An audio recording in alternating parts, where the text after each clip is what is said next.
Hello दोस्तों, जैसा कि लास्ट एपिसोड में हमने देखा किन मार्शल आर्ट सीखना चाहता था, इसलिए वो उस असैसन गर्ल सी होंग के पास जाता है और उससे मार्शल आर्ट सिखाने की रिक्वेस्ट करने लगता है, जिसकी वजह से सी होंग भी उसे मार्शल आर्ट सिखाने के लिए तैयार हो जाती है। अब आगे नेक्स्ट एपिसोड की शुरुआत में हम किन को देखते हैं जो कि मार्केट में निंग युन जुन नाम की एक लेडी को ढूंढ रहा था और जल्दी उसको वो लेडी मिल भी जाती है और वो उस लेडी के पास जाता उससे पहले ही गुयान उस लेडी के पास पहुंच जाता है और वो निंग युन के साथ बदतमीजी करने लगता है। और जब निंग युन उसको ऐसा करने से रोकती है तो गुयान भरे बाजार में उसकी बेइज्जती करने लगता है और यहाँ तक कि उसको वैश्या भी कह देता है, जिसकी वजह से निंग युन को भी अब गुस्सा आ जाता है और वो गुयान को एक तमाचा जड़ने ही वाली थी, लेकिन वो ऐसा नहीं करती है और वहाँ से जाने लगती है। लेकिन गुयान के लोग उसके आगे का रास्ता रोक लेते हैं, जो देख किन वहाँ पर पहुँच जाता है और वहाँ पर खड़े लोगों को अपना अपना काम करने के लिए कहता है, जिससे वे सभी लोग निंग युन का रास्ता छोड़ वहाँ से चले जाते हैं। जिसके बाद किन गुयान का मजाक बनाते हुए कहता है, मिस्टर गुयान, मैंने सोचा नहीं था कि आप कितने बुरे दिन आ जाएंगे कि आप राह चलती लड़कियों के साथ इस तरह की हरकतें करने लगेंगे। जो सुन वहाँ पर खड़े लोग अब मिस्टर गुयान का मजाक उड़ाने लगते हैं, जो देख गुयान किन से कहता है, इंतजार करो, मैं इस बेइज्जती का बदला तुमसे जरूर लूंगा। और इसी के साथ वह वहाँ से चला जाता है। जिसके बाद हम किन और नी युन को एक सुनसान रास्ते से जाते हुए देखते हैं और नी युन किन को मार्केट में उसकी हेल्प करने के लिए थैंक्स कहती है, जिस पर किन योर वेलकम कहता है और ये दोनों इसी तरह बातें करते हुए वहाँ से जा रहे थे कि तभी सी होंग किन के पास आते हुए उसे बताती है कि तुम्हारी शॉप में कुछ गड़बड़ है। जो सुन अब किन सीधे भागते हुए अपनी शॉप के पास पहुँच जाता है और देखता है कि उसकी शॉप के आगे काफी लोग जमा हैं, जिसे देख वो काफी डर जाता है और वो शॉप के अंदर पहुँचते ही सीधा गुयान को बुलाने लगता है, क्योंकि उसे लग रहा था कि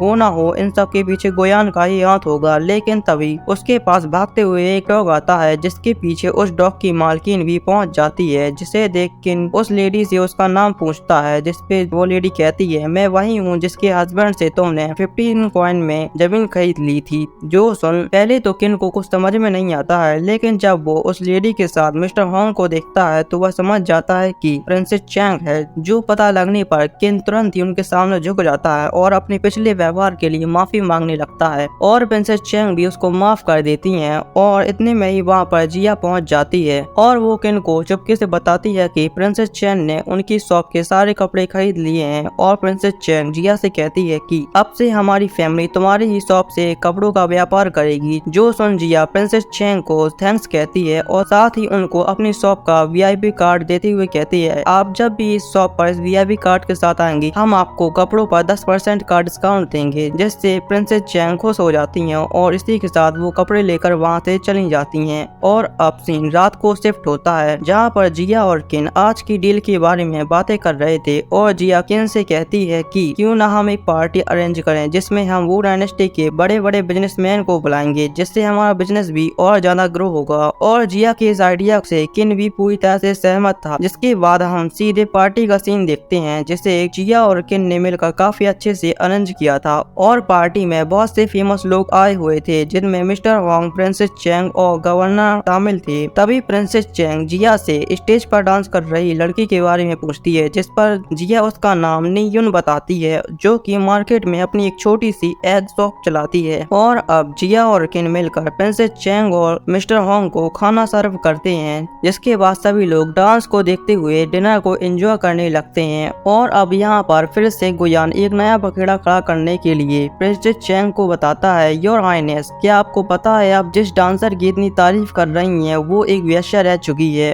और सू फैमिली ने आज इस पार्टी में उसे बुलाकर आपकी और आपके साथ पूरी रॉयल फैमिली की इंसल्ट की है। जो सुन प्रिंसेस चैंग अब जिया और किन से इसकी एक परफेक्ट एक्सप्लेनेशन मांगती हैं, तो जिया प्रिंसेस चैंग के सामने झुकते हुए बताती है, योर हाइनेस, मैं तो निंग युन को एक बेटर लाइफ देना चाहती हूँ, क्योंकि समय और परिस्थिति ने उसको इस तरीके के काम करने पर मजबूर किया था। अगर हम किसी को बेटर लाइफ देना चाहते हैं तो मैंने इसमें क्या गलत किया। जो सुन मिस्टर होंग जिया की साइड लेते हुए कहते हैं, तुमने कोई भी बुरा काम नहीं किया है, तुमने बहुत अच्छा काम किया है। और साथ ही प्रिंसेस चैंग भी जिया के इस डिसीजन से काफी खुश हो जाती हैं और साथ साथ ही वो नीयुन की एग शॉप को अपने स्पेशल शॉप में शामिल कर लेती हैं और साथ ही वो इस पार्टी का भी एंड कर देती हैं और इसी हैप्पी एंडिंग के साथ हमारे इस एपिसोड का एंड होता है। अगर वीडियो पसंद आई हो तो प्लीज वीडियो को लाइक करें, चैनल को जरूर सब्सक्राइब करें।